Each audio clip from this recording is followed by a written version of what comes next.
Une réalisation de Studio Machiavel. Vous écoutez Né pour un gros pain, le balado sur l'entrepreneuriat québécois. Chaque épisode, nous recevons un nouvel invité provenant du tissu entrepreneurial québécois pour parler de son expérience d'affaires au Québec. Il a pris l'entreprise puis il a fait crack, là. Notre mission est d'aider les entrepreneurs québécois à réaliser qu'ils sont plus québécois qu'ils le pensent. Tu dois être une personne, par contre, qui aime les risques. Tu peux essayer des trucs puis que ça va peut-être pas lever. Les dragons, nous, c'est un peu la plus grosse joke de l'année. Dans 5 ans, ce qui est une innovation verte aujourd'hui va être une norme. Ici, nous croyons fermement que le Québec a faim de succès. Pour ce 28e épisode, dans nos nouveaux espaces repensés au Studio Machiavel, nous recevons Vanessa Vachereau, fondatrice de ByDot, l'entreprise derrière les meilleures formations pour prendre avantage de son TDAH, pour cet épisode spécial réalisé en collaboration avec l'ACE du Québec et présenté par l'EQTR. Nous discutons des défis autour du lancement d'un premier club entrepreneur à l'EQTR, son alma mater, avec le support de la CEE, des tabous autour du diagnostic de TDAH et des avantages de l'adresser en entreprise. Pour ce faire, voici votre hôte, Louis Palacio, réalisateur d'ambition chez Studio Machiavel, l'agence marketing vidéo pour les moutons noirs. Alors, bienvenue à un nouvel épisode de Né pour un gros pain. Alors, aujourd'hui, on reçoit Vanessa Vachereau de ByDot, ByDot qui offre des formations pour les gens affectés par le TDAH. Donc, merci d'être avec moi et bienvenue. Merci pour l'invitation. Ça fait plaisir. Un petit peu pour commencer, on a une question classique qu'on aime bien poser pour réchauffer l'atmosphère, un petit peu se dégourdir un petit peu. Donc, est-ce que tu pourrais me dire quel type de pain es-tu? Ben, j'y ai longuement pensé quand que je m'en venais, puis même j'en ai parlé avec mes amis, puis j'étais comme, faut que je trouve quelle sorte de pain je suis. Et je pense que j'irais pour la chocolatine, donc le pain au chocolat. Parce que j'aime ça rendre les gens heureux, j'aime ça les faire sourire, puis je trouve qu'une bonne chocolatine le matin, ça part bien la journée. Fraîchement préparée, chaude encore. Ouais. Tu sais, ou bien quand tu vas dans une boulangerie, là, genre, prendre une bonne chocolatine là, qui vient juste de sortir du four, là, t'es comme, ça peut pas être une mauvaise journée. Là. Exact, c'est réconfortant. Ouais. Nice. Ben, c'est bien, ça te représente bien. Puis, si tu veux me parler un petit peu de ByDot, un peu pour placer un peu les cartes, un petit peu, on commence toujours par une première section qui est comment tu gagnes ton pain. Donc, c'est quoi exactement ByDot? Oui, donc c'est une formation en ligne sur le TDAH, mais en fait, c'est comme de la formation, de l'accompagnement, mais on vise vraiment le côté le fun. Donc, ce que je voulais, c'était vraiment de rendre ça accessible, de rendre le contenu le plus le fun, puis pas lourd, parce que justement, si je te fais une histoire courte, là, on en reparlera plus tard, là, mais quand j'ai eu mon diagnostic, je trouvais que ce qu'il y avait sur le marché, c'était vraiment comme plate un peu. C'était pas adapté pour la clientèle. C'était beaucoup plus adapté pour les gens qui accompagnent des personnes TDAH et non vraiment de la personne qui est rendue adulte, qui a un TDAH, puis qui veut s'aider, s'améliorer, puis comme passer à l'action dans sa vie. Fait que j'ai décidé de faire une formation avec l'accompagnement. Donc, on passe sur toutes les difficultés un peu qu'une personne avec un TDAH pourrait vivre, entre autres la gestion du temps, la procrastination, la gestion des émotions, comment pallier à différentes difficultés qu'on vit au quotidien. Nice. C'est super intéressant. Puis, tu m'en as parlé, puis j'étais vraiment étonné. Moi-même, j'ai des tendances. J'ai jamais été diagnostiqué, mais je trouvais ça particulièrement intéressant. Puis, on rentre un petit peu tout de suite dans un sujet intéressant parce qu'il faut rappeler que l'épisode est présenté par l'EQTR et la CEE, donc l'Association des clubs entrepreneurs étudiants du Québec. L'EQTR, qui est l'Université du Québec à Trois-Rivières, pour les gens qui ne savent pas. Mais tu vas pouvoir m'en parler un petit peu, justement, parce que tu connais bien l'EQTR. Absolument. Si tu veux me parler un peu de ton expérience, comment t'es partie là, dans tout ça? Oui, bien dans le fond, j'ai décidé de rentrer dans le... En fait, pour t'expliquer, j'ai fait un deck en comptabilité, puis durant, dans le fond, mon stage de fin de deck, je me suis rendu compte à quel point la comptabilité, c'était peut-être un peu trop plate pour moi, dans le sens que moi, je suis une personne vraiment créative, énergique, puis les gens qui faisaient le C comptable, c'était... Les bas bruns. C'était les bas bruns, mais c'était les bas bruns qui avaient un C comptable. À chaque mois, ça recommençait. Puis moi, j'étais comme, je peux pas passer ma vie à faire ça. Là. Je peux pas. Fait que je me suis dit, j'étais déjà acceptée dans le bac en sciences comptables. Fait que je me suis dit, je vais rentrer là-dedans. Je vais voir qu'est-ce que la vie m'a apporté rendu là. Puis, dans le fond, dans ma première année à l'UQTR, en fait, il y a le tronc commun. Donc, la première année en sciences comptables puis administration des affaires, c'est un tronc commun. Donc, je me cherchais encore. J'étais comme, qu'est-ce que je vais faire et tout. Puis, en parlant avec des étudiants, justement, qui étaient dans le programme, il y avait quelqu'un qui faisait une franchise de lavage de vitres. Qui avait comme une franchise. Puis, je me suis dit, ben go, j'essaye ça. Fait que là, ben, pendant toute l'année d'après, j'avais ma franchise, j'avais mes employés, on faisait du porte-à-porte à moins 40, on avait comme la tuque, là. On voyait juste ça de même, puis on faisait du porte-à-porte, on était comme « Bonjour, on peut-tu faire une soumission? » Puis les gens avaient comme, ben pas, il y avait un peu pitié de nous, mais ils prenaient souvent des soumissions parce que, comme, ben, il faisait moins 40, puis comme, ils voulaient comme être gentils, puis tout ça, mais finalement, on finissait par les closer à la fin, puis j'ai tellement trippé sur l'entrepreneuriat, je me suis découvert comme totalement comme une passion pour l'entrepreneuriat, le fait de développer des projets, le fait d'amener à terme des choses, puis le fait d'avoir un impact dans la vie autant des employés que des clients, que, tu sais, peu importe quoi. Tu sais, si je peux te donner un exemple, comme j'avais un de mes employés il y avait une situation un peu difficile dans sa vie, tu sais, c'était pas... il l'avait pas eu facile, puis je me suis dit, ben je voyais son potentiel. Puis je me suis dit, ben go, je décide de le prendre, j'ai suivi mon instinct. Puis la personne était sacoche, elle était super sharp, puis tout ça. Puis pas longtemps après, elle est revenue me voir, comme, je sais pas, 4-5 mois après, quand que son contrat était terminé, parce que c'était comme du lavage de vitre. Puis elle est venue me revoir, puis elle était comme, tu sais, grâce à toi, Vanessa, ben, j'ai cru en moi, puis maintenant, j'ai une job. Il était en veston-cravate, il travaillait dans une job qui était, tu sais, une vraiment meilleure job qu'il aurait pu avoir s'il n'avait pas cru, mettons, en lui. Puis j'étais comme, waouh, je peux avoir ce genre d'impact-là dans la vie des gens. Fait que je me suis dit, ben go, j'ai tout de suite changé dans le bac en entrepreneuriat. Ça s'appelait... entrepreneuriat, développement des affaires. Non, c'est quoi déjà? Innovation, entrepreneuriat, développement des affaires. Je pense que c'était ça le bac en termes. Là. Puis, honnêtement, j'ai trippé. Là, comme pendant toutes mes années à l'UQTR, je me suis impliquée dans 1000 et un comités, entre autres le Club Entrepreneur qu'on a développé à partir de 2016. Qui n'existait pas avant, dans le non, fond. c'est ça, exactement. Ça n'existait pas. Parti. En fait, il y avait plusieurs universités qui avaient déjà des clubs entrepreneurs, mais nous, on n'en avait pas. Fait qu'on s'est dit, ben on le fonde, on le part. Puis, moi, ce qui me tenait vraiment à cœur au début, c'était vraiment de mettre de l'avant les femmes entrepreneurs parce que je trouvais qu'on n'était pas sous-représentés, mais il y avait beaucoup moins de femmes entrepreneurs que maintenant. Il y a beaucoup plus de femmes entrepreneurs, puis c'est super beau à voir aller.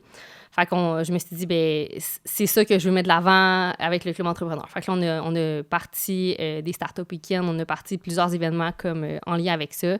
Puis, de fil en aiguille, ben, on a continué à faire des événements. Là.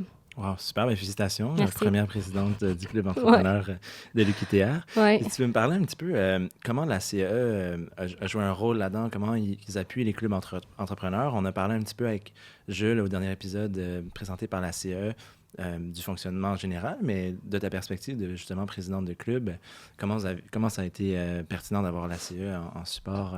Ben, honnêtement, la CE était vraiment ultra présent pour nous avec Mathieu qui était comme sur le campus avec nous. Ben, il était pas directement sur le campus, mais il était à un coup de fil de téléphone là, si on avait besoin d'aide. Votre coordo attitré, dans le fond? Exactement, c'est ça, Mathieu Morin à ce moment-là. Puis, en termes de support, en termes de contact, de réseau de contact, si jamais on avait besoin comme d'un certain, comme soit financement, parce que, veut pas, quand on fait des événements, on a besoin de financement pour faire ça. Puis, à l'université, ben, on a le financement de l'université qui nous aide aussi avec certaines subventions et tout, mais reste qu'on a besoin d'aller chercher des partenariats et tout. Donc, l'ACE nous a vraiment aidé à agrandir notre réseau de contacts, puis à nous faire connaître, à nous mettre soit de l'avant avec des partenaires, puis du support aussi au quotidien, parce que veux pas, on n'avait jamais fait ça avant. Là. Moi, partir un club entrepreneur, de zéro, là. Je sais pas si d'autres personnes ont déjà comme parti ça comme de même, mais c'était vraiment... on apprenait à tous les jours. Là. Fait qu'on apprenait comment faire un budget. Moi, c'était à ma 2e année à l'université, fait que faire un gros budget pour des événements de peut-être 10 000 $ à l'époque, là, c'était gros là, pour moi. Genre, j'étais comme 10 000 $, il faut qu'on gère bien ça. La pour pression, que... Ouais, c'est ça, exactement. Mais en même temps, ça donnait une certaine aussi confiance parce que t'es comme, OK, après avoir fini l'événement, t'es comme, ben j'ai réussi à faire ça. Là. J'ai réussi à bâtir ça, j'ai réussi à faire ça, j'ai réussi à amener mon équipe là, j'ai réussi, tu sais. Fait que ça donne une certaine confiance, puis de dire, OK, ben on a passé à travers toutes ces épreuves-là, puis finalement, ben comme ça a donné quelque chose de super bon. Wow. Ben, félicitations encore une fois pour ça. Là, c'est Merci. vraiment super. Puis pour donner une idée à quelqu'un qui, justement, peut-être cherche à en savoir plus sur les clubs entrepreneurs, à tous les jours, qu'est-ce que ça fait un club entrepreneur pour la communauté entrepreneuriale ou étudiante, par exemple, de l'UQTR?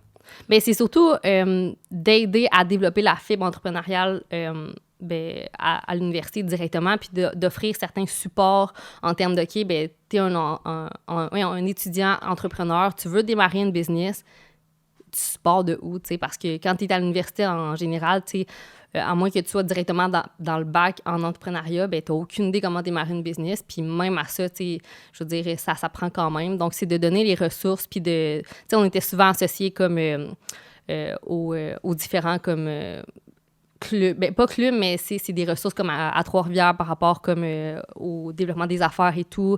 Le nom m'échappe, l'IDEA Trois-Rivières, comme on était vraiment proche d'eux, puis des jeunes chambres de commerce pour justement comme essayer de faire des liens entre les entrepreneurs, puis entre, tu sais, pour comme créer soit un réseau de contacts ou des nouvelles ressources pour eux, là. Donc, il y avait déjà vous avez comme créé un peu un écosystème, puis ouais, c'est ça. Juste bénéficier. Ouais, tu sais, on commençait à créer des liens avec les différents comme centres d'affaires à Trois-Rivières. Puis après ça, ben, on mettait en contact les étudiants qui voulaient se démarrer ou des choses comme ça, là. Fait que c'était vraiment de les épauler. C'est sûr que comme on n'avait pas de financement à leur offrir à ce moment-là, je pense que maintenant, le Carrefour d'entrepreneuriat offre aussi comme plus de la formation pour les aider justement à comme, OK, comment qu'on fait un plan d'affaires, comment qu'on fait comme différentes trucs en démarrage. Mais nous, à l'époque, c'était vraiment plus comme de faire des événements 5 à 7 pour mettre en contact les gens, montrer que ça existe, de montrer que tu peux te partir en affaires, puis que même si tu es dans un domaine comme, par exemple, l'ergothérapie ou en psychologie, ben, comment tu démarres ton cabinet, comment tu démarres ton service à toi. Fait que c'était pas juste ciblé sur le monde en administration des affaires. Ah, c'est super intéressant. Puis justement, la meilleure façon, c'est de voir des exemples concrets, parler à des gens. Moi, je sais que je vais beaucoup dans les 5 à 7, puis j'en ressors toujours inspiré ou avec des nouvelles idées. Donc, c'est super pertinent, je trouve. Puis je fais un petit peu le chemin vers justement ByDot. Donc, peux-tu me dire qu'est-ce que ça... Tu me parlais justement, ça t'a aidé à gérer des budgets, à gérer une équipe. Est-ce que ça t'a aidé aussi à partir ByDot? Ça a eu un point instrumental dans le lancement de ByDot? Bien, c'est sûr que ça m'a donné comme toute la base en termes de toute la structure. Tu sais, quand on est à l'université, ben, dans le bac en développement des affaires, on a un cours... Ben, on a plusieurs cours pour... pas créer des nouvelles idées, mais dans le sens que tu as des cours pour... créer des fausses business, mettons-le. Fait que tu crées un faux plan d'affaires, puis tu crées... Tout ça, c'est tout faux, mais fallait que tu démarres tes entreprises, puis tu crées de A à Z comme si demain matin, tu partais cette entreprise-là. Fait que tu te mettais dans la peau sans nécessairement avoir tout le risque, genre relié à tout ça. Fait que j'ai juste répliqué un peu ce que j'avais appris par rapport à... Tu sais, je me suis pas fait un gros plan d'affaires, mais tu sais, le business model Canva qu'on apprend, genre, ben, j'étais comme, OK, ben là, il faut que je réponde à ces critères-là, OK, nanana, tu sais. Tu le connais par cœur maintenant. Là. Ouais, c'est ça. Puis tu sais, avec les Startup Weekend, ne veut pas, on en faisait comme, je sais pas si t'es familier un peu avec le concept des Startup Weekend. Un petit peu. J'ai fait partie du club entrepreneur à HEC pendant une année comme chargé de projet, un petit peu, mais pour les gens, justement, qui voudraient savoir c'est quoi le Startup Weekend, puis peut-être qu'avec l'événementiel, ce qui est un peu pas là en ce moment, ben c'est ça. En ce moment, je suis sûre que... Ça va revenir un jour, right? Ouais. Si tu veux expliquer c'est quoi? Ben, en gros, c'est un des événements qui comme, m'a le plus marqué puis m'a le plus comme, donné la piqûre pour l'entrepreneuriat. C'est un événement de 54 heures. Fait que pendant 54 heures, tu pitches une idée le vendredi soir, genre n'importe quelle idée de business que tu pourras avoir. Puis tu as 54 heures pour développer cette idée-là. Autant le site Internet, autant l'application mobile, autant... name it, là. Fait que tu as 54 heures pour aller parler à ta clientèle, pour aller sur... tu sais, nous, on avait fait un moment donné un projet par rapport à comme... c'était... Ça prenait les articles que tu avais dans ton frigo, puis ça te faisait des recettes pour comme, éviter le gaspillage alimentaire. Fait que nous, on est allé dans les épiceries, puis on est allé parler aux gens pendant la fin de semaine, puis on a comme dit, OK, ben est-ce que vous seriez intéressé de partir, pas de partir, mais d'utiliser une application qui permettrait, de faire ça. Puis là, on a fait notre étude de marché, il faut comme tout faire de A à Z pendant les 54 heures. Tu développes un logo, fait que tu as comme un regroupement, dans ces événements-là, tu as souvent comme 4 pôles. Tu as comme les créatifs, c'est le monde dans l'administration des affaires, tu as les programmeurs, puis t'as les autres, que ça s'appelle. Là, c'est genre toute autre tâche connexe un peu, là. Fait que... glorifiant comme ça. Ouais, c'est ça. Fait que mettons, il y avait des personnes qui s'identifiaient pas aux autres qui se mettaient dans ça. Mais tu sais, t'avais souvent des personnes créatives, fait que des personnes qui avaient des compétences comme en Photoshop, puis qui pouvaient faire comme un design, comme de logo pour la fin de semaine. Ça prend plus de temps à faire un logo, mais on s'entend, là. Fait, là. Mais c'est vraiment souvent des affaires qui étaient hyper sharp pour comme le temps qu'on avait, là. Puis tu te rends compte en 54 heures que tu peux en faire des choses, là. Fait que tu sais, à quel point comme tu te dis, OK, ben c'est intimidant, c'est partir en entreprise, oui, mais non, parce que tu sais, fais juste faire un premier move, là. Fais juste faire une première étape qui va t'amener une autre étape, qui va t'amener une autre étape, puis finalement, tu sais, en tombant dans le processus, tu finis par comme développer comme tes compétences. Puis oui, c'est intimidant au début, mais tu fais le premier step. Puis fait, le Startup Weekend, c'est un peu comme pour te montrer qu'il y a beaucoup de choses qui sont possibles en peu de temps. Là. Ouais, absolument. Puis si tu es entouré des bonnes personnes aussi. Là. Puis ça le fait, justement. Ouais. Ça lance... ça donne la confiance, je pense. Ouais. Oh. Tu sais, mettons là... le but, il y a souvent, mettons, des personnes dans le jury qui sont peut-être des potentiels investisseurs. T'sais, souvent, c'est plus, mettons, pour le fun de le faire la fin de semaine, mais il y a souvent des entreprises qui ressortaient de ça, puis que, mettons, le lundi matin, ben, ils disent, OK, ben, on la porte pour vrai, cette business-là. Wow. Fait que, tu sais, ça permet de passer d'une idée que tu aurais, tu sais, le vendredi soir, tu es comme, on va donc pitcher une idée, genre, en avant, puis peut-être que, comme, cette idée-là elle va être retenue. Ben, ça se peut que cette idée-là devienne une vraie business pour de vrai. Là. Pendant 54 heures, tu fais la fake business, mais il n'y a rien qui Ouais. empêche qu'elle pourrait devenir très réelle Exact. là, après. Là. Ouais. C'est Puis- encore plus cool. Ouais, puis tu sais, tu passes de... Tu sais, des fois, là, t'es comme, mais là, je veux garder mon idée pour moi, je veux pas que personne m'avole. Ben non, tu te rends compte que c'est en partageant ton idée Ben oui. Mhm. que, tu sais, une idée, ça vaut rien si elle n'est pas exécutée, là. Fait que, 100%. tu sais, il y a plein de personnes qui ont eu plein d'idées, puis finalement, ben comme 10 ans après, quelqu'un prend cette idée-là, puis il l'exécute mieux. Tu sais, on a déjà vu Ouais. on a déjà vu ça souvent. Fait que dans le fond, c'est ça, de parler de tes idées, puis de faire comme, ben, plus j'en parle, plus les gens qui vont, comme, relate à ça vont se sentir concernés, puis ils vont s'associer à ton projet, là. OK, super intéressant. Ben, tu m'en as appris, même si j'en connaissais un petit peu, mais je suis sûr que pour l'auditeur aussi, ça va être super intéressant de maintenant comprendre le Startup Weekend. Puis, on en arrive un petit peu juste avant la prochaine section à le lancement de ByDot. Mhm. Tu veux me parler un petit peu comment ça s'est passé, tout ça? Là? Ouais. Fait que si je fais un pont entre la fin de l'université puis avant que je démarre, en fait, je me questionnais pendant mon... Mais tu sais, beaucoup quand j'étais jeune, mais tu sais, j'étais pas nécessairement consciente de ça, que le TDAH pouvait, tu sais, comme faire certains symptômes et tout, puis je m'identifiais beaucoup à certains symptômes, mais je me disais, tu sais, j'étais capable de vivre avec depuis... J'étais capable de passer par-dessus ces difficultés-là, tu sais, in and out, genre... ça devrait comme être correct pour le restant de ma vie, tu sais.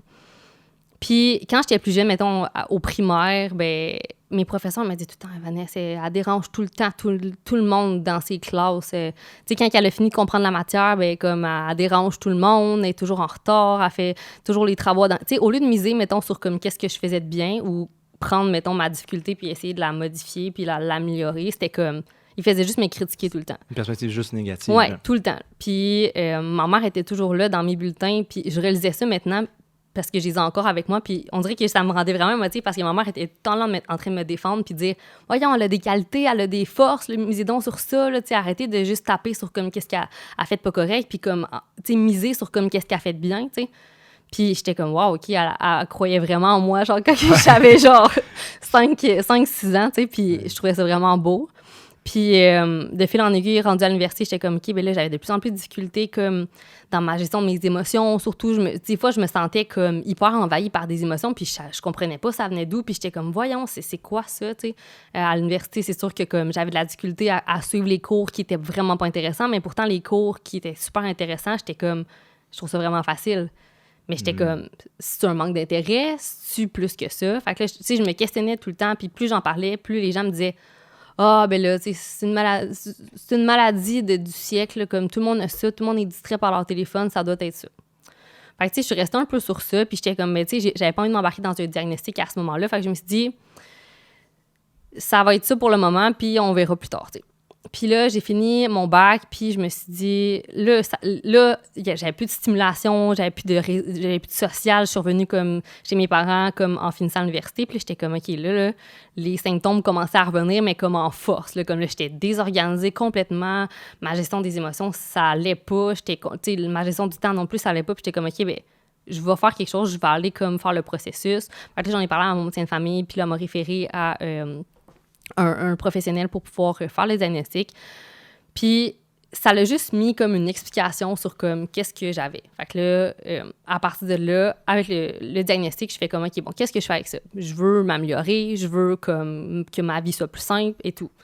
J'ai cherché des ressources, puis tout ce que je trouvais au Québec, j'avais l'impression que c'était pas adapté pour les personnes avec un TDAH. Là. Je trouvais ça super plate, là, tu sais, des vidéos d'1h30 que la personne est juste en avant, puis qu'elle parle de même, puis qu'elle a un PowerPoint qui date des années comme 50. Là, j'étais comme... Pour quelqu'un qui me a un semble TDAH, que- en plus, ça fonctionne encore moins. Oui, exactement. Là, je trouvais ça vraiment comme ennuyant, puis j'avais envie de partir après comme 5 minutes. Là, mais en même temps, comment tu peux aider quelqu'un si la personne n'écoute même pas ton contenu jusqu'à la fin, tu sais?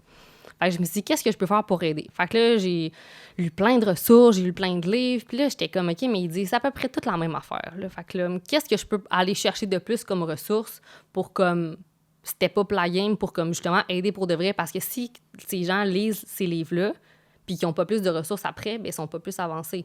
Fait que là, je me suis dit, OK. Fait que là, j'ai été suivre une certification aux États-Unis pour aider justement à accompagner les personnes avec un TDAH à comme mieux vivre dans toutes les sphères de leur vie, autant toutes les difficultés. Puis, j'étais la première personne au Canada à suivre cette formation-là aux États-Unis. Là. Quand je parlais avec la professeure, elle voyait que j'avais comme je cassais mon anglais un peu, là. Elle était comme, ah, tu viens d'où? Puis là, je suis comme, ouais, je viens de Québec. Là. Et genre, ah, tu viens de Québec? Fait que là, elle était comme, oh, c'est la première personne du Canada. Tu sais, j'avais des personnes du UK dans ma formation, là, mais c'est la première personne de, ben, pas de ma formation, mais comme dans cette certification-là. Là, il y avait du monde du UK, puis dans France, puis tout ça. Mais jamais personne du Québec encore. Fait qu'elle était super fière. Puis après ça, ben là, j'étais comme, OK, qu'est-ce que je fais avec ces informations-là? Qu'est-ce que je fais avec ça? Fait que là, de fil en aiguille, j'ai développé ByDot, qui, à la base, était censé être juste un cahier de points, là, un bullet journal, là, comme pour s'organiser. OK. Puis les gens disaient, ben fais donc comme un petit programme d'accompagnement pour comme accompagner comme le cahier, puis tout ça. Puis finalement, ça l'a comme reviré de bord. J'ai comme pas fait le cahier, puis j'ai fait le programme à la place. Là. Ouais, c'est ça. Fait que j'ai fait le programme à la place, puis c'est une formation de 7 semaines.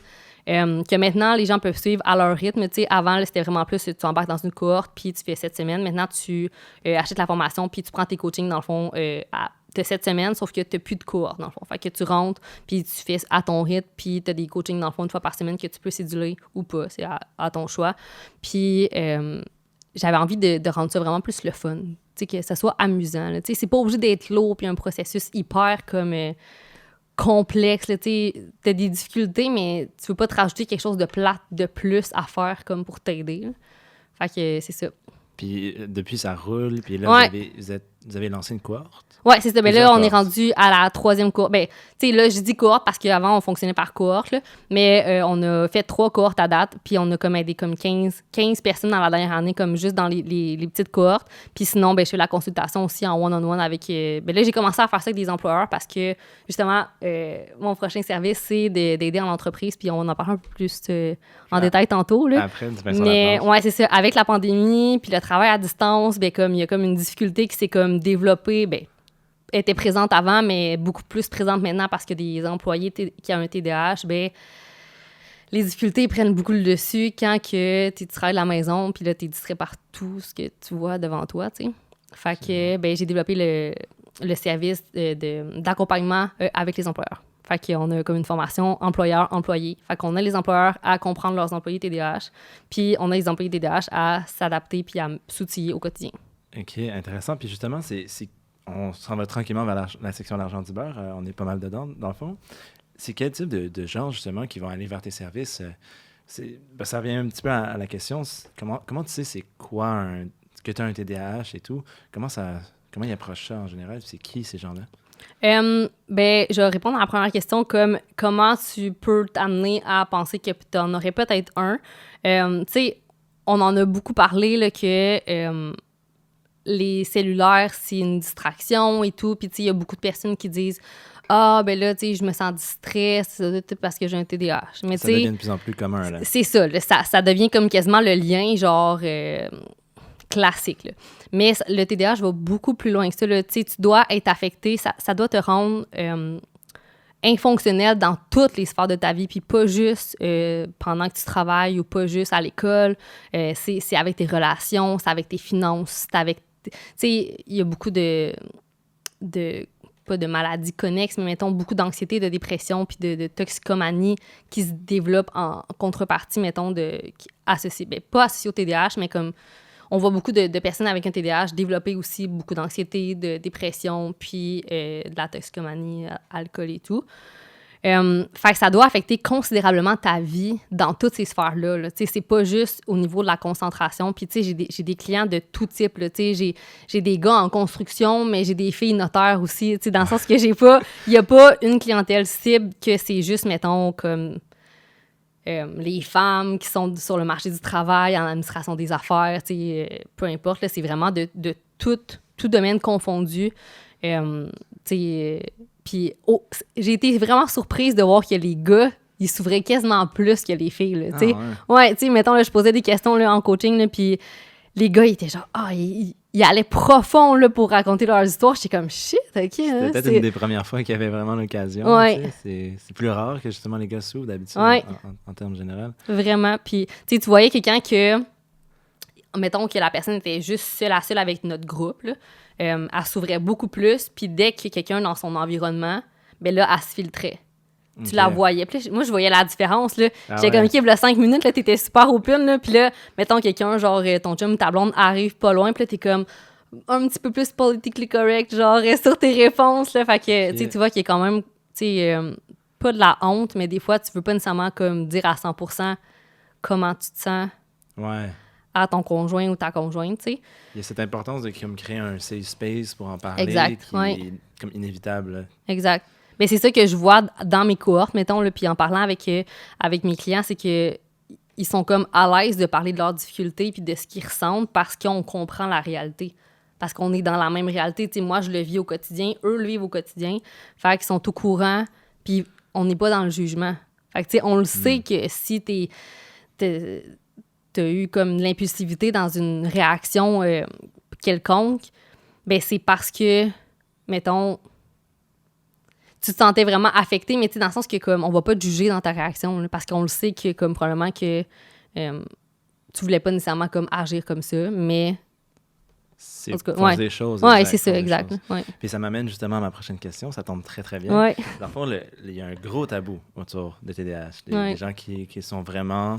il y a beaucoup une mentalité de est-ce que c'est des gens qui sont juste là pour profiter du système parce qu'il y a des avantages qui viennent, on va les appeler avantages, mais c'est pas vraiment ça, tu sais, exact. Tu vas pouvoir m'expliquer justement en quoi c'est pas des avantages, mais il va y avoir certaines exceptions qui vont être faites, des temps supplémentaires pour les examens, la possibilité d'avoir accès à la médication, toutes ces choses-là.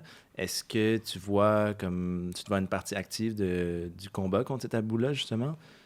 Bien, c'est sûr que oui, puis mon but, c'est de rendre ça comme le plus humoristique possible pour que les gens en parlent le plus, parce que, tu sais, on le sait, l'humour, ça fait ressortir. Ça fait ressortir, là, puis, tu sais, les gens vont beaucoup plus partager une vidéo qui est drôle, qui va partager des défis du TDAH versus une vidéo qui est comme, ouais, donc les symptômes du TDAH, c'est ça, tu sais. Fait que...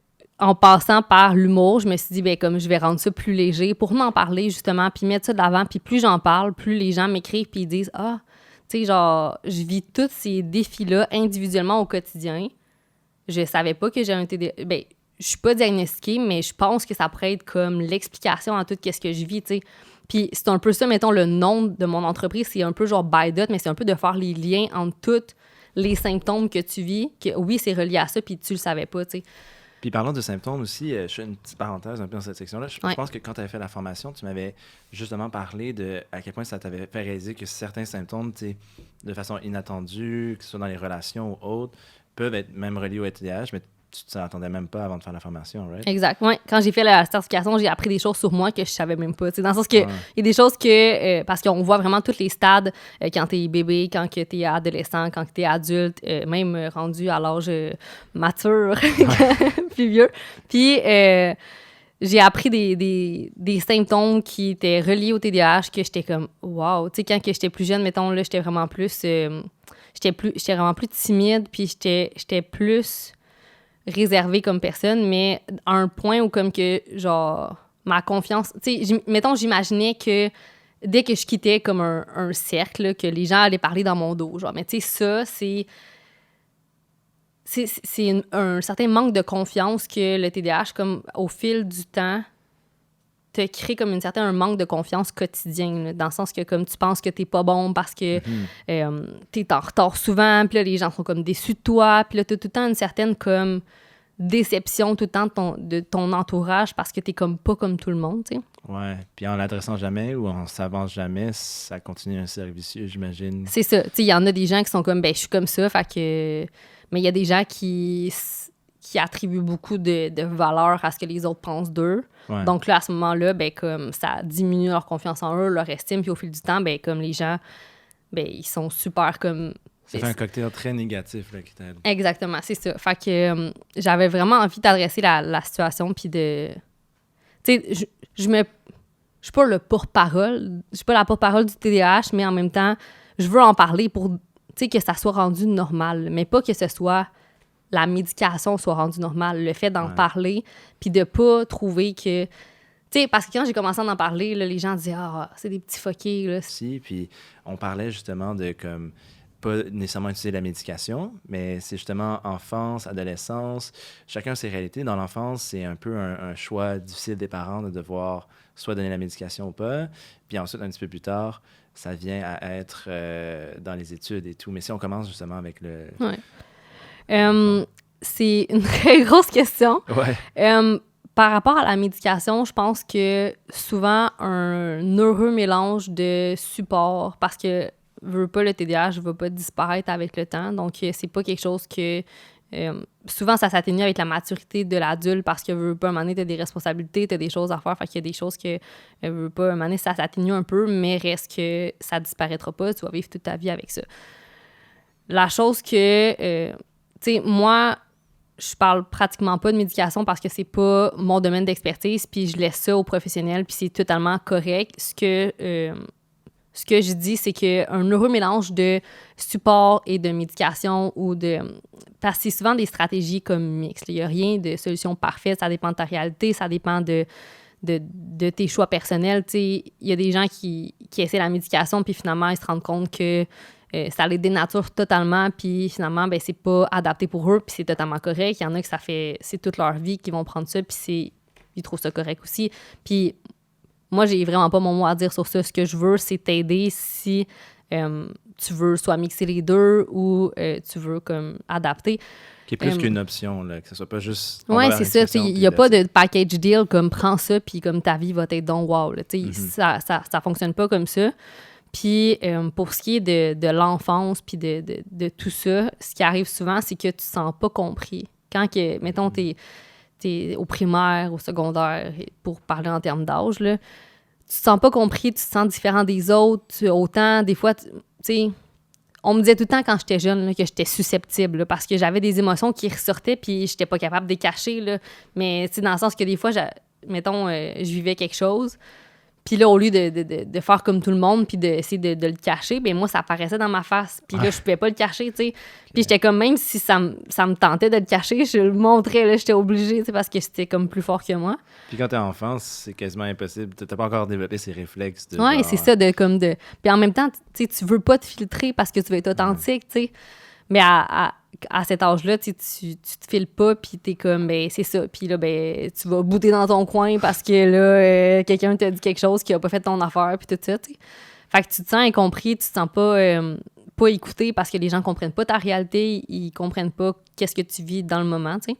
Donc pour les jeunes, dans le fond, la meilleure chose, c'est peut-être juste la sensibilisation, une meilleure compréhension, puis pouvoir adresser les issues avec de l'empathie, dans le fond. Exact. C'est le meilleur point de départ. Que tu peux en parler, puis qu'il y a personne qui va te juger, puis il y a personne qui va te rejeter. C'est souvent un des points qui est vraiment important, c'est qu'on se sent souvent rejeté parce que, justement, on ne fit pas dans le moule. Fait que là, on est comme, ben je fit pas dedans. Tu sais, c'est un peu la psychologie de, comme, tu veux t'associer à un groupe pour te sentir comme valorisé. Si tu sens pas... Si tu sens pas que tu appartiens à un groupe, ben tu te sens comme délaissé, tu te sens rejeté. Fait que toute ta vie, tu penses que tu es comme... mais en même temps, c'est ça. Mais en même temps, c'est ça qui fait ta force parce que tu penses pas comme tout le monde puis t'es super créatif. Mais si tu penses toute ta vie que t'es nul puis que t'as pas de confiance en toi puis que t'es pas bon, ben tu vas pas miser sur tes forces. Tu vas juste taper sur tes faiblesses, tu sais. Puis ils sont des forces, puis c'est justement... tu sais, on va peut-être revenir à ça un petit peu plus tard, là, parce que je veux parler un petit peu closer la boucle de médication, mais on y reviendra après, mais c'est justement la créativité, tout ça. Donc, il y a des forces énormes qui sont très fortement reliées, du moins, avec justement cette condition aussi, que tu peux leverage, que tu peux utiliser comme levier sinon. Mais juste pour compléter ce bout-là, justement, sur le médicament, c'est super intéressant. Puis je pense que même tu proposes une solution très intéressante pour la jeunesse. Puis aussi, plus tard, dans les stades de développement, on a un problème un peu semblable où c'est peut-être pas les parents qui vont l'apporter ou comme moins une mauvaise compréhension de l'enfant, mais la volonté de justement compétitionner, par exemple, si on va un petit peu plus loin vers le cégep, l'université, où tu vas avoir l'Adderall, Vivance, Ritalin, qui se promènent un peu comme si c'était des bonbons magiques. Des bonbons magiques, c'est ça. Et en fait, c'est vraiment, c'est carrément une drogue prescrite, mais une drogue quand même. Puis ça devient un petit peu un fléau. Puis justement, il y a un reportage que tu m'avais recommandé quand on discutait, puis je recommande à tout le monde, qui est Avaler la pilule. Oui, sur Netflix. Sur Netflix, exact, qui a quelques années, mais qui est encore très, très pertinent, où il adresse ce point-là, justement, il l'adresse dans différents contextes. Donc, dans le contexte compétitif, on voit un ancien joueur de NFL qui, lui, l'utilisait pour mieux performer, être plus réactif. On voit beaucoup des étudiants, parce que c'est là où je pense que le fléau est le plus important. Le taux d'utilisation de ces pilules-là, justement, a augmenté avec le temps. Il a augmenté chez les enfants, il a augmenté chez les adultes, et même que les adultes sont le groupe qui l'utilise le plus, donc les étudiants à l'université et après. Puis, il y a beaucoup de questions sur à quel point c'est abusé, puis c'est fourni comme une solution ou un hack, si tu veux, qui, dans le fond, n'est pas vraiment. Oui. Parce que la drogue, à la base, elle va booster la concentration, mais elle te donne pas elle fait pas monter ton QI, elle fait pas quoi que ce soit à ce niveau-là, elle fait juste te permettre de te concentrer longtemps et rester éveillé plus longtemps. Donc, est-ce que ça aussi, c'est un problème à adresser? Puis, justement, c'est plus dans l'éducation puis le développement de techniques plus santé que prendre une pilule, juste être plus organisé, par exemple. C'est une super bonne question. Puis, tu sais, j'ai pas la science infuse par rapport à... Tu sais, oui, il y en a beaucoup qui circulent. De leur dire qu'il y a beaucoup plus... Dans le sens que plus les gens en parlent, plus les gens comme se sentent comme concernés, plus les gens vont avoir... Mais tu sais, il y a pas... Oui, il y a plus de diagnostics qu'avant, mais c'est pas parce que il y a nécessairement comme tout d'un coup, tout le monde devient TDAH. Tu sais, c'est pas ça. Le fait qu'on est dans une société maintenant qui est ultra performante, que, tu sais, on veut devenir comme... toutes des Facebook de ce monde, puis que tout le monde veut avoir comme une business qui fait des milliards de dollars et tout, ça fait en sorte que oui, les gens veulent trouver des solutions faciles, des solutions comme rapides et tout. J'ai pas la réponse pourquoi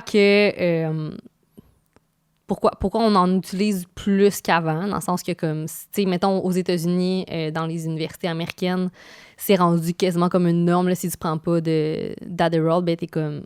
Tu vas te retrouver derrière. Ouais, c'est ça, là, c'est ça. Je pense que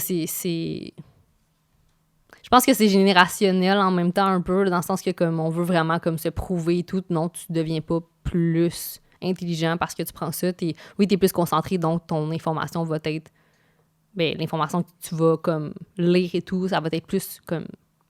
tu vas la retenir plus et tout, là. Mais je pourrais pas te dire pourquoi que c'est devenu comme de plus en plus comme... Trop présent. Ouais. Mais si on va plus du côté solution, justement, des formations comme celle que tu offres ou du moins l'idée derrière peut être, là encore, une alternative à la médication. Exact. Ou du moins une partie du combo, là, si on veut. Là. Mais oui, parce que, tu sais, si, mettons, je fais comme une boucle sur la médication, parce qu'on voit beaucoup le côté comme positif de la concentration, là, mais il y a énormément de côtés négatifs, là. Je veux dire, la perte d'appétit, le fait que tu deviens hyper... Tu sais, dépendamment de la pilule que tu prends, là, oui, t'es plus concentré, là, mais tu vas peut-être pas manger pendant 3 jours parce que comme t'auras plus d'appétit puis tu vas te sentir comme super, comme pas bien. Fait que oui, t'es concentré pendant comme la période de temps que tu vas travailler, mais il y a plein d'effets secondaires à ça, là, dans le sens que comme c'est pas miracle puis ça n'a pas juste des effets positifs et tout. Donc, c'est important aussi de prendre ça en considération quand on décide de prendre une médication. Puis, je pense que comme d'être informé, puis d'en parler, puis de trouver des solutions peut-être alternatives aussi, ça peut aider à... tu sais, parce que non, le TDAH ne va pas disparaître, sauf que tu peux trouver des façons de profiter de tes avantages, en quelque sorte. Là. Puis justement, ça serait un peu le prochain point qu'on a un petit peu mis de côté pour boucler la boucle, comme tu disais. Mais justement, ces avantages-là, on le disait juste avant de record, beaucoup d'entrepreneurs puis de créatifs, d'artistes sont souvent TDAH ou pas loin de l'être, ou ont des symptômes semblables. Est-ce que c'est pas justement cette réalité-là qu'il faut mettre de l'avant un petit peu plus? Justement que ça peut être cool un peu, tu sais. Même si c'est une condition, tu sais, pas prendre avantage, mais tu sais, t'es pris avec. Might as well be quelque chose, mais tu sais, dans le sens que comme miser sur les forces, je pense que c'est vraiment ça la clé, là, dans le sens que on est des personnes ultra créatives, on prend des risques comme jamais, là. La prise de risque comme, oui, parfois ça peut être dangereux, mais parfois en entreprise, c'est bon parce que tu prends des risques plus facilement. L'impulsivité fait en sorte que tu passes à l'action comme plus facilement puis plus rapidement quand que tu as quelque chose qui te tient vraiment à cœur puis tu veux le faire là. Tu veux pas attendre à demain matin, là, tu veux le faire là. Fait que ça fait en sorte que les choses bougent plus rapidement. Mettons, il y a beaucoup d'entrepreneurs qui sont TDAH, il y a beaucoup d'artistes, de comédiens, comme, mettons, Emma Watson, que c'est une actrice, mais comme elle a un TDAH depuis toujours, puis elle est médicamentée maintenant, mais... Elle en parle ouvertement. Elle en parle ouvertement, puis, tu sais, c'est super beau à voir, puis justement, de miser sur ses forces, ben comme, encore là, c'est... Tu sais, mettons, Marie-May aussi, là, puis, est super connue maintenant, mais reste que ça fait partie d'elle quand même, là. Absolument, puis j'espère qu'ici, il y a des gens qui, justement, ont le TDAH, justement, ce monde où, tu sais, c'est fun de pouvoir tomber sur une Emma Watson, une Marie-May, puis justement, pouvoir se dire, OK, ben il peut y avoir une retombée positive de ça, ou, tu sais, absolument. Donc, je pense que ça revient un peu au point que c'est une compréhension de soi. Tu sais, t'as mentionné impulsivité, t'as mentionné créativité. C'est toutes des choses que, quand tu le sais, ben, tu peux tourner ça en positif. Tu sais que t'es impulsif, ben, OK, tu sais qu'une des forces, c'est de rendre vite au but puis être bon à clencher un projet. Créatif, ben, tu sais que tu vas être créatif, tu vas être capable de... Des machines à idées, là, pour vrai, là. Tu sais, j'ai travaillé en collaboration, puis ça a donné comme ça, mais j'ai travaillé beaucoup avec des personnes, justement, tu sais, mettons, pour faire des pages de vente ou des trucs comme ça, qui ont un TDAH eux-mêmes. Puis c'est fou comment on a des idées, là, des fois, qui sortent de nulle part, là, mais comme, c'est la meilleure idée, comme, que t'as pas, là. Fait que...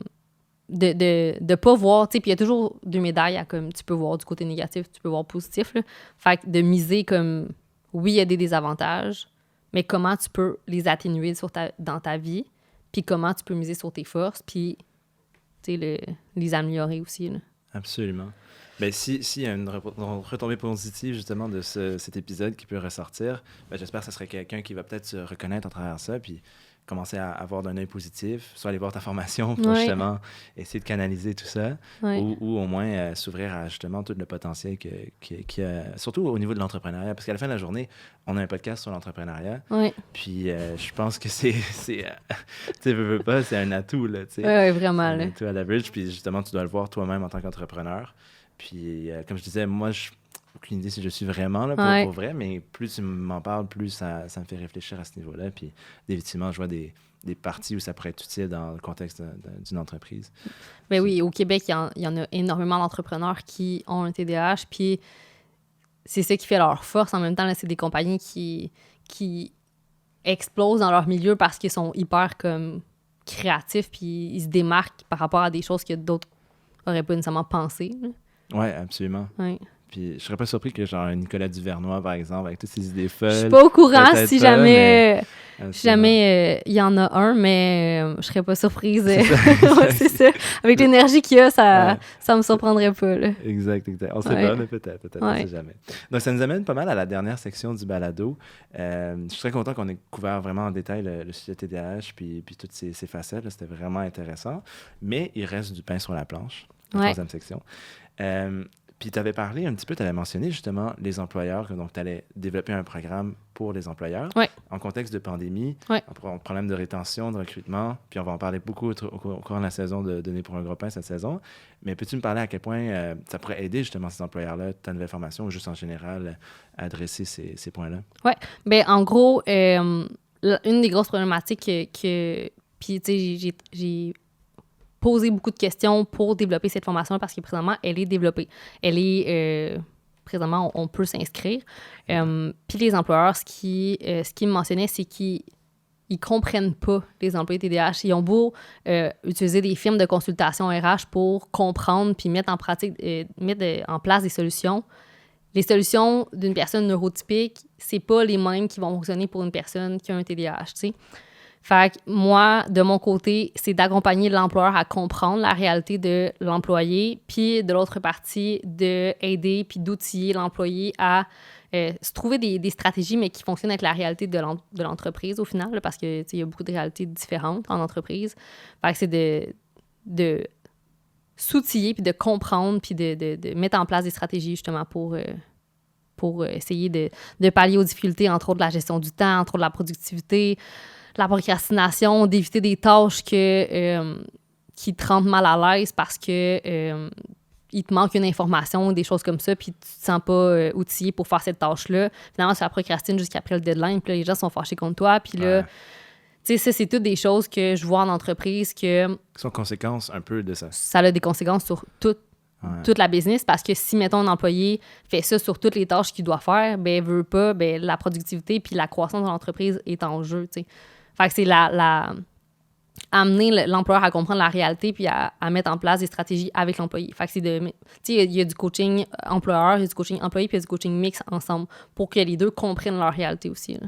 OK, c'est super intéressant, ça. Ouais. Donc, c'est comme tu as pris un peu ton expérience de la première formation, puis tu en as fait une adaptée aux employeurs. Ouais. Puis ça fonctionne encore mieux dans un contexte où, justement, ils veulent garder ces employés parce qu'il n'y a peut-être pas tant d'employés pour les remplacer ou ils ne veulent pas nécessairement. Ils ont investi dans ces Mais ça coûte cher, là. Recruter un employé, ça coûte extrêmement cher. Fait que si tu peux, au lieu de reformer quelqu'un d'autre, de retrouver quelqu'un d'autre, tu prends la personne qui fait déjà l'affaire, mais qui a des défis au quotidien dans son travail, bien que tu prends ces défis-là puis qu'on les travaille ensemble, bien tu gardes ta personne puis tu n'as pas besoin de recruter, tu n'as pas besoin de reformer quelqu'un d'autre, tu n'as pas besoin de redébourser pour trouver un nouvel employé. C'est rentable. Oui, vraiment. Tu as plus à miser sur une personne qui est déjà dans ton équipe, qui fait le travail, mais qui a des défis, que de devoir recruter quelqu'un d'autre qui fait peut-être pas l'affaire dans l'énergie puis la culture de l'entreprise aussi, là. Wow. C'est des très bons points, puis je pense que ça peut faire partie de la solution justement de la pénurie de main-d'œuvre. Regarder qui tu as déjà in-house, puis comment tu peux les développer en tant que talent. Là, exact. Super intéressant. Puis peut-être ma dernière question avant de finir. Solopreneur à la base, une nouvelle formation, des formations qui sont déjà là. Comment tu te vois un petit peu grossir à travers ça? Parce que c'est un point quand même important. Je pense qu'il y en a beaucoup qui sont un petit peu dans ta situation, où ils ont une business de consultation, tout ça, mais ils aimeraient croître leur entreprise. Quand c'est toi la face de l'entreprise, quand c'est beaucoup toi, comment tu te vois scale? Ou peut-être que tu ne veux pas nécessairement scale aussi. Ça, c'est une autre réalité qui est très importante. C'est une question, ouais. Exact. Ouais. Mais je vois vraiment gros pour cette business-là. Puis j'ai toujours été une petite fille qui...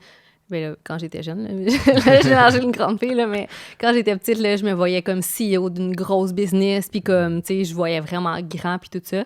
Fait que j'espère, tu sais, je veux bâtir une équipe qui est solide, puis mettons, dans la prochaine année, j'aimerais ça comme m'équiper comme de 3-4 personnes proches de moi, puis pour faire en sorte que moi, je puisse miser sur mes forces, puis ma zone de génie et tout. Ceci étant dit, en temps de pandémie, c'était beaucoup plus en ligne. Par contre, j'aimerais ça que ça devienne en personne éventuellement, qu'on ait des masterminds en personne, qu'on ait des événements en personne, qu'on puisse se voir, tu sais, qu'on sente l'énergie pour de vrai de la personne, parce que, tu sais, veut pas en ligne, il y a une certaine distance puis une connexion que tu peux pas avoir comme en personne. Fait que c'est sûr que d'amener, mettons, le web en personne ou faire un mix des deux, c'est sûr que comme prochainement, j'aimerais ça comme avoir des contacts avec les gens pour de vrai, parce que ça c'est quelque chose qui me manque vraiment beaucoup là, avec la pandémie. Là, ouais. Puis je pense que ça va vraiment changer la donne, ça va changer l'expérience, absolument. Ouais. Bien, on arrive un petit peu vers la fin.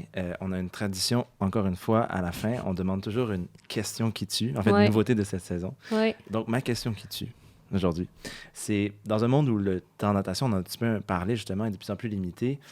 Est-ce qu'il va falloir faire de quoi pour aider plus les TDAH? Est-ce que c'est est-ce qu'on va voir les nombres augmenter? Comment on gère ça, le bassin de personnes qui ont moins d'attention, justement? Puis les TDAH, comment on répartit nos ressources?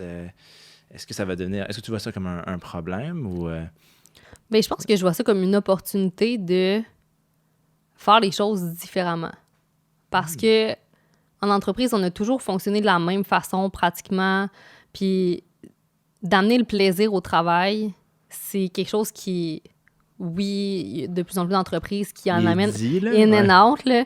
Mais, tu sais, le TDAH, c'est un défi d'attention, là, puis d'intérêt, là. Fait que si tu fais en sorte que tes employés ont du fun au travail, puis qui aiment qu'est-ce qu'ils font, mais pas juste aimer, mais comme avoir du fun, là, tu sais, juste de... Tu sais, pas faire le party, là, comme... Mais, tu sais, d'avoir du plaisir au travail, puis de s'amuser, puis d'avoir une équipe qui est soudée et tout, là. Fait que je pense que c'est le moment, puis c'est une opportunité de faire comme, OK, comment qu'on peut faire en sorte que le monde, mes employés, aient du plaisir au travail, tu sais. Puis de cette façon-là, ben, tes employés vont être plus engagés. Puis, tu sais, j'ai pas la science infuse, mais je pense que le plaisir est toujours gagné, là, au final, là, dans le sens que, comme, tu sais, si tu peux avoir du plaisir au travail, je pense que c'est gagnant-gagnant. Bénéfique. Puis je pense qu'il y a même des études qui en parlent, puis qui disent que ça mène à la productivité et autres. Exactement. Fait que, tu sais, c'est... Oui, les technologies font en sorte qu'on est beaucoup plus distrait parce que on a des notifications à chaque seconde, là. Tu sais, dans le sens que ton téléphone, sur ton ordinateur, un courriel qui rentre, nanana, puis si tu ne débloques pas, ben ça fait en sorte que tu es distrait à chaque seconde, puis ton temps de focus est beaucoup plus limité si tu n'ôtes pas toutes ces distractions-là, tu sais. Fait que, ben, tu peux mettre en place des stratégies pour ôter ces distractions-là. De un, ça peut aider à, comme, augmenter le focus. Mais dans une autre ordre d'idée, je pense que quelqu'un qui s'ennuie au travail versus quelqu'un qui a du plaisir, ben comme... Ça fait toute la différence. Ça fait toute la différence sur le rendement de la personne, au final. Là. Absolument. J'adore ça, ce segment-là que tu viens de me partager. Je pense que c'est une bonne partie de la clé, en tout cas. Puis, dernière question. Oui. Avant, puis on pourrait parler pendant... J'adore ce sujet. En tout cas, ça m'a passionné l'heure qu'on a eu ensemble. Mais si tu avais des...